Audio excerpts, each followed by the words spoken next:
বগুড়া আজিজুল হক কলেজের ৩ হল ১৭ বছর ধরে বন্ধ, কারণ ভবন নাকি ঝুঁকিপূর্ণ, শিক্ষার্থীদের জন্য অনিরাপদ। কিন্তু ক্যামেরা যখন ঢুকলো ভেতরে, তখন দেখা গেল অন্য চিত্র। এই কক্ষগুলোতে চলছে সংসার। কোথাও রান্না হচ্ছে, কোথাও শুকানো হচ্ছে কাপড়, কোথাও শিশুদের বই খাতা ছড়িয়ে আছে বিছানায়। যে হলগুলোতে থাকার কথা ছিল শিক্ষার্থীদের, সেখানে বছরের পর বছর ধরে পরিবার নিয়ে বসবাস করছেন কলেজের কর্মচারীরা। বসবাস নিয়ে এই লুকোচুরি চলছে তাও ৫ বছরের বেশি সময় ধরে। এখন তিতুমির হলে অন্তত ৩টি পরিবার বসবাস করছে, আর আক্তার আলী মুন হলেও রয়েছে আরও কয়েকটি পরিবার। কলেজ কর্তৃপক্ষ বলছে তারা মূলত নিরাপত্তা ও পাহারার দায়িত্বে আছেন।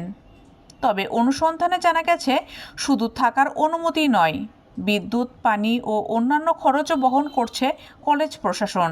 পরে পরে আপনার কলেজের ইয়ে থেকে লাগাচ্ছেন, আপনি লাগাচ্ছেন? না, আমি তো লাগাবো, এগুলো ওই ইয়ের থেকে লাগাচ্ছে, শিক্ষা কি প্রকল্প থেকে। মেনটেন্যান্সে কেমন খরচ হয়েছিল তখন? তাও প্রিন্সিপাল গৌরব 20টা রুম আছে, ডাইনিং আছে, ওই পাশে রুম আছে। অথচ এই একই ভবন শিক্ষার্থীদের থাকার জন্য অনুপযোগী ও ঝুঁকিপূর্ণ বলা হচ্ছে। সেই সাথে চিঠি চালাচালি চলছে সংস্কার করার জন্য অর্থ বরাদ্দের। আসলে হল আমাদের অধিকার, আমাদের হলে থাকাটা এখন খুবই উচিত। অধিকাংশ শিক্ষার্থী আসছে যারা অনেক দূর দূরান্ত থেকে এখানে লেখাপড়া করতে এসেছে, কিন্তু তারা সে আবাসনটা পাচ্ছে না। যেমন অনেকে মেসে থাকতে হচ্ছে, অনেকে ফাইন্যান্সিয়ালভাবে অনেক অসচ্ছল, কিন্তু হচ্ছে না আর কি। তো হল থাকলে সেটার দিক থেকে সুবিধা হয় সবারই।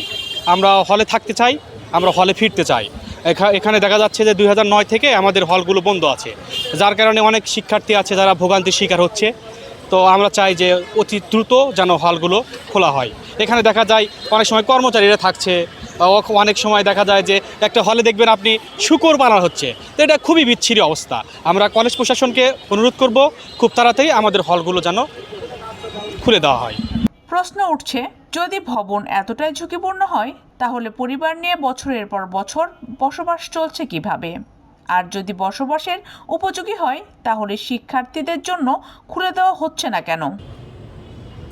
এদিকে কলেজটির প্রায় ৩০,০০০ শিক্ষার্থীর জন্য নেই পর্যাপ্ত আবাসন সুবিধা। দূর দূরান্ত থেকে আসা শিক্ষার্থীদের বাধ্য হয়ে থাকতে হচ্ছে বেসরকারি মেসে। প্রতি মাসে গুনতে হচ্ছে ৭ থেকে ১০,০০০ টাকা পর্যন্ত। আসলে আমি কলেজ প্রশাসনের এবং সরকারকে অনুরোধ করব যে আসলে আমরা কর্মচারীদের কি জন্য ওখানে থাকতে দেওয়া হয়েছে, আমরা সাধারণ শিক্ষার্থী ওখানে থাকতে পারতেছি না। বিশেষ করে লালমনি, রংপুর এবং এইদিকে সিরাজগঞ্জ থেকে যারা সাধারণ শিক্ষার্থী আছে, তারা অবশ্য দূর দূরান্ত থেকে আসে কলেজের বাইরের ম্যাচগুলোতে থাকতেছে। আসলে আমাদের এই হলগুলো খুলে দিলে তারা অর্থনৈতিক সাপোর্টটা আসলে পাবে। আমি এই ব্যাপারে আসলে কলেজ প্রশাসন এবং সরকারকে অনুরোধ জানাবো আমাদের তাড়াতাড়ি হলটা খুলে দেওয়া যেন হয়। বছরের পর বছর শুধু সংস্কারের আশ্বাসই শুনছেন তারা, কিন্তু খুলছে না হলের তালা।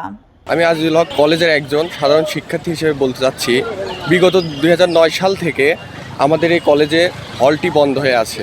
সেখানে বিভিন্ন কর্মচারী সহ অনেকে সেখানে বসবাস করছে, যেখানে আমাদের সাধারণ শিক্ষার্থীদের থাকা প্রয়োজন।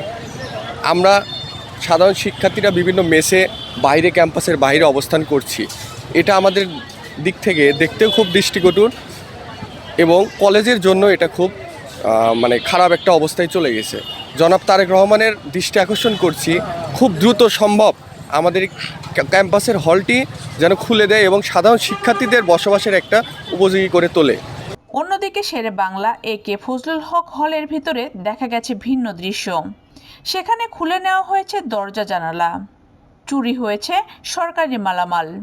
স্থানীয়দের অভিযোগ, এই হলে এখনও নিয়মিত মাদক সেবী ও বহিরাগতদের আনাগোনা চলে। কলেজ অধ্যক্ষ বলছেন, হল চালু হলে বড় ধরনের সংস্কার দরকার, এজন্য সরকারের কাছে বরাদ্দ চাওয়া হয়েছে। হলগুলো দীর্ঘদিন বন্ধ থাকবার কারণে সেখানে অনেক কিছুরই ঘাটতি দেখা দিয়েছে। চোরেরা অনেক কিছু চুরি করে নিয়ে গেছে। বর্তমানে বাউন্ডারি দরকার, আরও কিছু মেরামত দরকার।